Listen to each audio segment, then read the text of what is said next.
Hey everyone, thanks for tuning in. If you're new here, consider subscribing. It really helps keep these stories coming. And while you're here, let me know in the comments where you're listening from. Now, sit back, relax, and let's get into the story. It started like any normal day, except it wasn't. I boarded the 6:40 a.m. express from Union Station headed north. The sky was still bruised with dawn, that purplish hue right before the sun breaks the horizon. My coffee steamed against the window as I sank into my seat in car 6, right by the emergency exit, something I now consider the reason I made it out. At the time, I just liked the legroom. The train was maybe half full. Business folks, college kids, a mom juggling twins in matching raincoats. Everyone glued to their devices or dozing off. I was headed to visit my brother in Fairview, 3 hours away. It was supposed to be a simple ride, quiet, uneventful.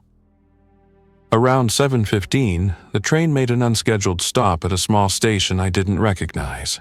I peeked outside, no signs, no announcements, just silence. That odd kind of silence that feels staged, like the world holding its breath. The doors hissed open. No one got off. One man got on. He was limping. He had on a brown coat too big for his frame, with stains on the sleeves. His face looked wrong. Not wounded exactly. More like a mask of exhaustion and something else. Hunger, maybe. His eyes were dull, almost colorless, like frostbitten glass. He shuffled past without saying a word. The few passengers near him leaned away subtly, sharing uneasy glances. He sat 2 rows behind me. I remember the smell that followed him in. Not just unwashed clothes or sweat. It was metallic, sharp, like an old penny in your mouth. We started moving again, faster now. By 7:30, I noticed 2 things. The train skipped another regular stop and the man behind me was muttering. Quiet at first, then louder, not words, just noises. Guttural, broken, like his throat wasn't working properly. The mother with the twins moved them to another car. A businessman in a navy suit got up and asked the train attendant about the skipped stop. The attendant never came back.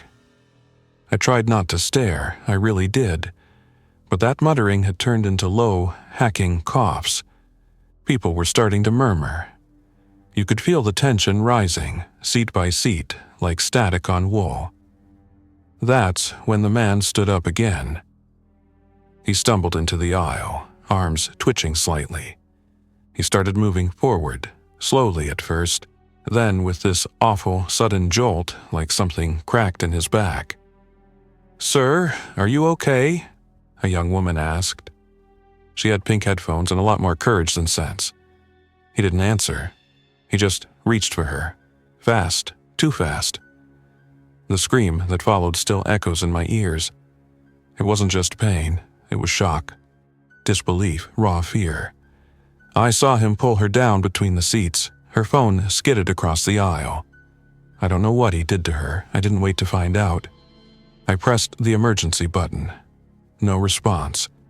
The train kept moving. No announcement, no security, just the rhythmic clack of wheels on rails. I stood, heart thudding in my chest, and looked back. The man wasn't alone anymore. There were 3 of them now. 2 more figures had appeared from the back of the car. One looked like an old woman. Her face was sagging in a way no age could explain. Her eyes were milky, her fingernails caked with the dark grime. The other was a teenager, still in a school uniform, mouth hanging open like he forgot how to close it. They weren't walking like normal people. They moved in bursts, jerky, twitching, and they were headed my way. I ran forward through the connector into car 5. More people. A few looked up as I stumbled in. Some scowled, others just went back to their screens. No one listened as I tried to explain.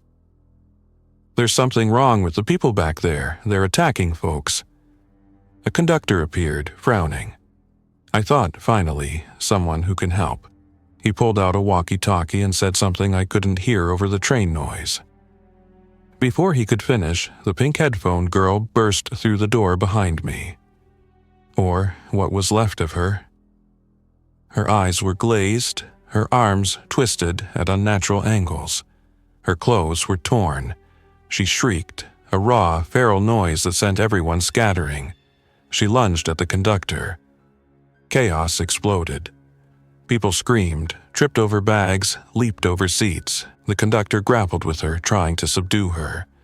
I backed up, shaking, not knowing what to do. She bit him, hard. He screamed once, then fell. She dropped onto him like a starving animal. That sound, that awful chewing noise. I forced myself to move. Through the next connector. Car 4. I locked the door behind me and shouted at the passengers inside. "Barricade this door. There are dangerous people on board." People stared at me like I'd lost my mind. Then they heard the pounding, that screeching, the wet, animalistic sounds echoing through the metal. It didn't take long for them to believe me.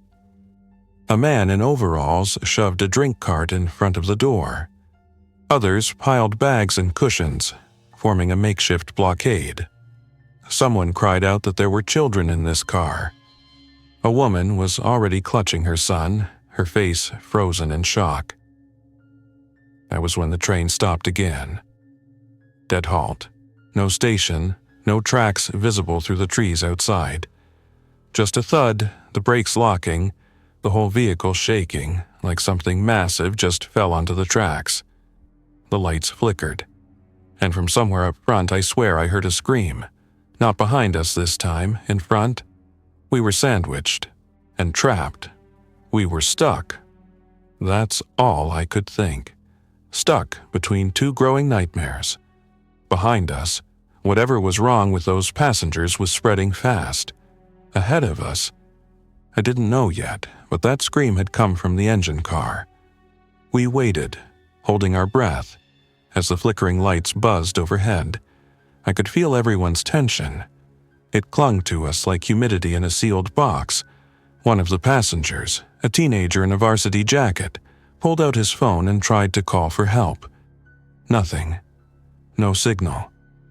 The woman beside me asked if I thought it was some kind of gas leak, a chemical reaction, maybe something in the water supply. I didn't answer. How could I? What kind of gas makes people act like that? The pounding at the back door started again, a heavy thud, followed by a metallic screech. They were still trying to get in. The barricade rattled with every strike. You could see dents forming in the aluminum trim. "We need to move forward," someone whispered. A man in his 60s, wearing a faded cap. "We can't stay in here waiting to be boxed in." He was right. As terrifying as it sounded, our best bet was to push ahead. Maybe the conductor had managed to stop the train. Maybe help was already arriving. Maybe. We formed a group, 6 of us. Me, the old man, the teenager, the mom and her son, and a younger guy with headphones who said he worked in IT. Everyone else stayed behind to keep the barricade steady. We made our way into car 3. It was empty. Not abandoned, just eerily still. Coffee cups sat undisturbed on seat trays. A scarf dangled from a hook. Someone had dropped a crossword puzzle half-finished. It was like people had been pulled out of this car in the middle of living. We advanced slowly, checking every seat, every shadow. My pulse thumped in my ears. Outside, the woods pressed close to the windows, branches scraping the glass like claws. The train lurched suddenly, almost knocking us off our feet. "What was that?" the mom whispered. No one had an answer. In car 2, we found the first real horror. The bathroom door was open.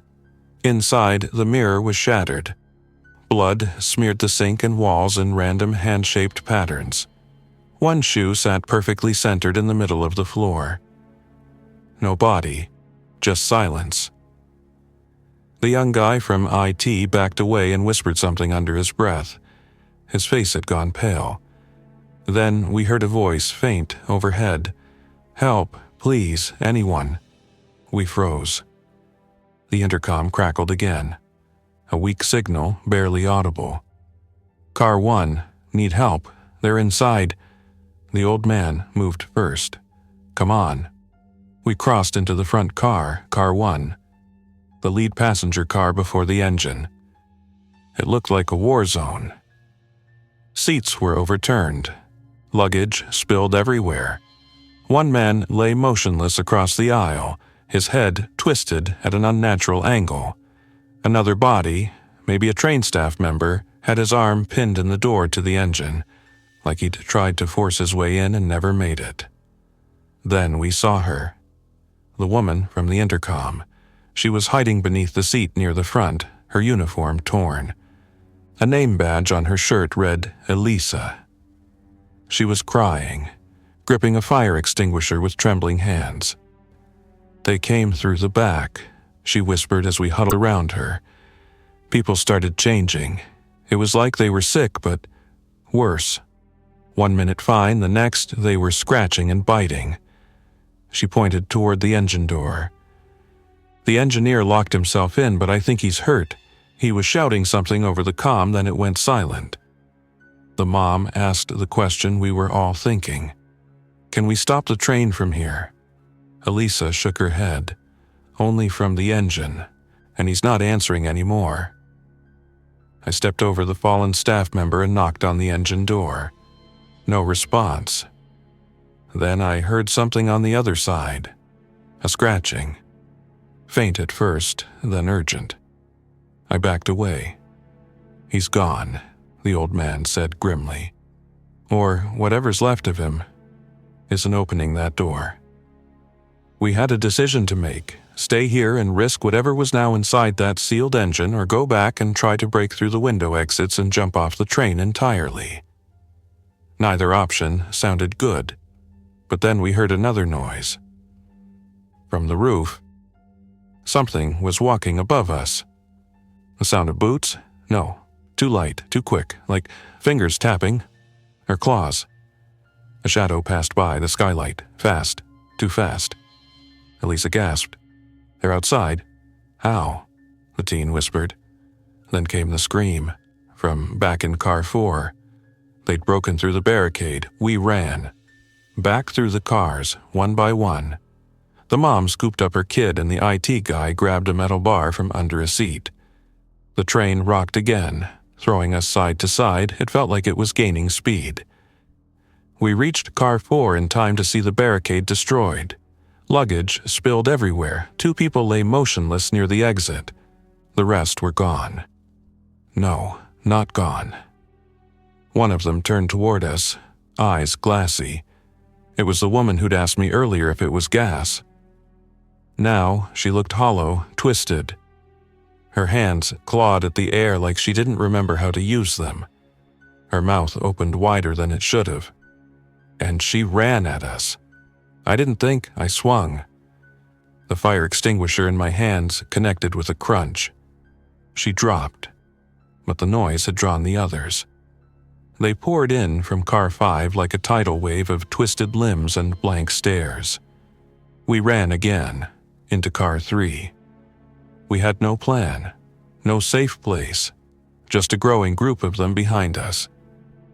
Then the IT guy yelled, "This window opens." He had pried the emergency release on the side. A narrow gap let in the cold morning air. Trees zipped past outside, too fast to jump. But just ahead, the train started rounding a bend. The forest cleared into a wide gravel slope. It wasn't perfect, but it was the best chance we had. We braced ourselves. One by one, we jumped. I don't remember the landing. Just the sound of gravel tearing at my arms, the world spinning, and the high-pitched scream of something above me. Then everything went black. I woke to a sky that had turned a harsh, overexposed white. Not morning anymore. Maybe late afternoon. The trees leaned above me like they'd been watching. Everything ached. My side burned. My wrist was twisted. And there was gravel embedded in my skin like someone had tried to tattoo me with a cheese grater.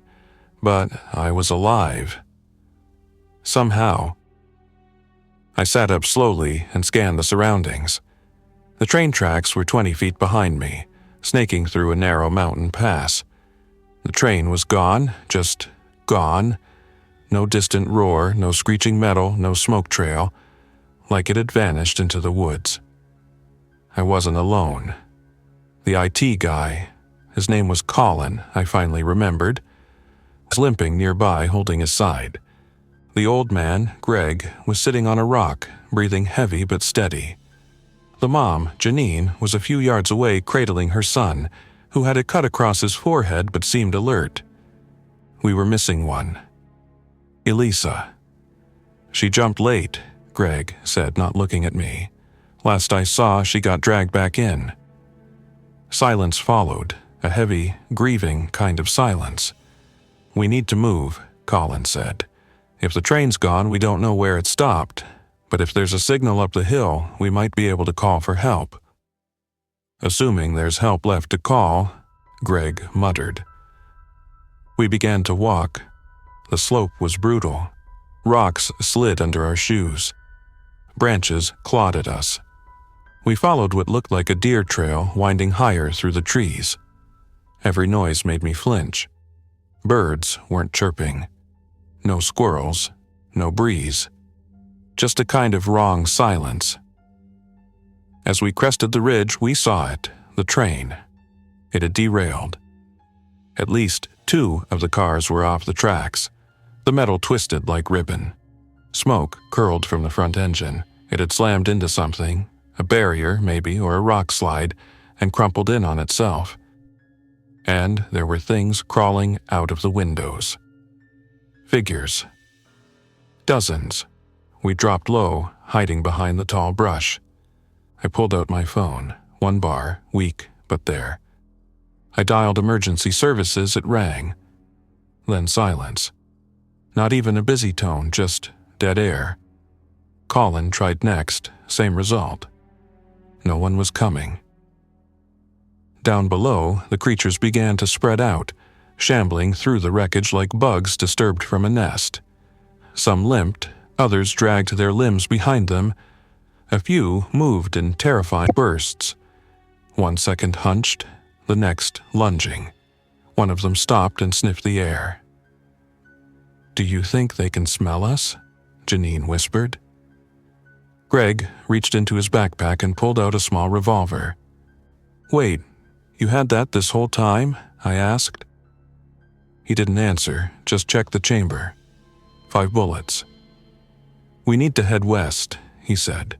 The train was following the mountain curve. The nearest highway runs parallel to that.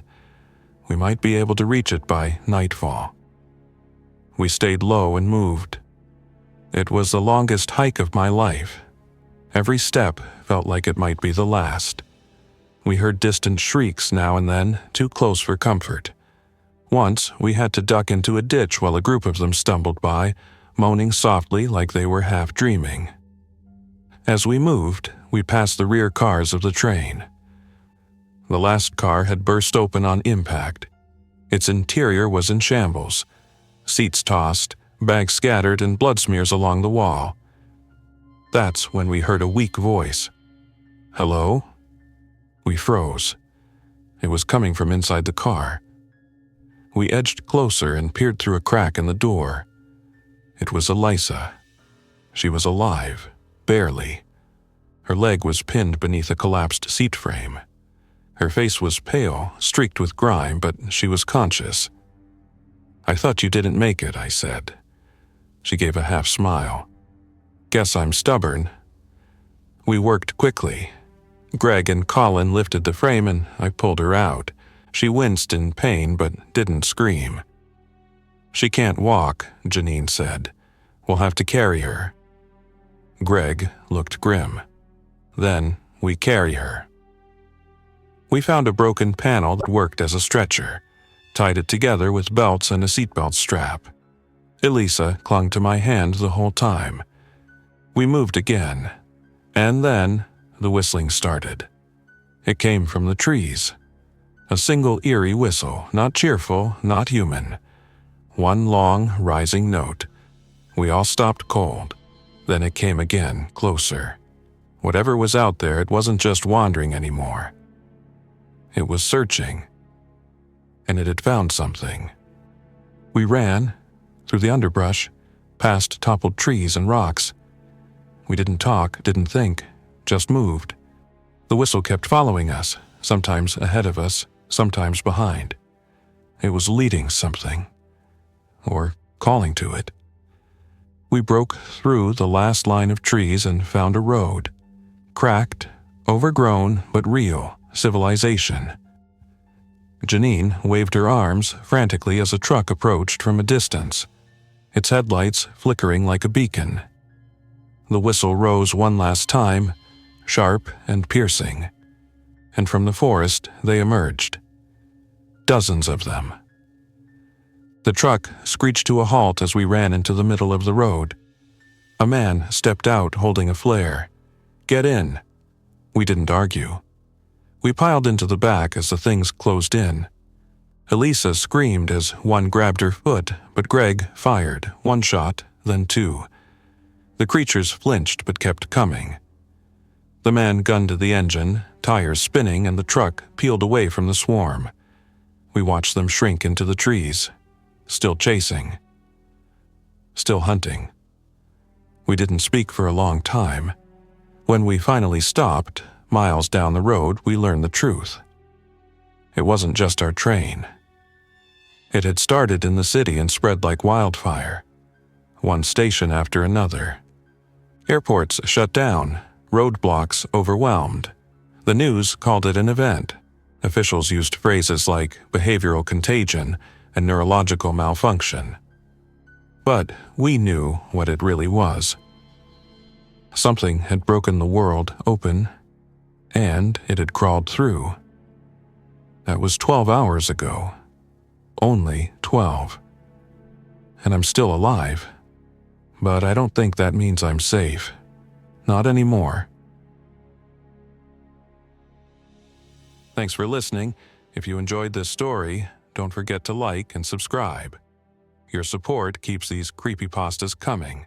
Until next time, stay alert, stay safe, and never ignore the feeling that something is watching.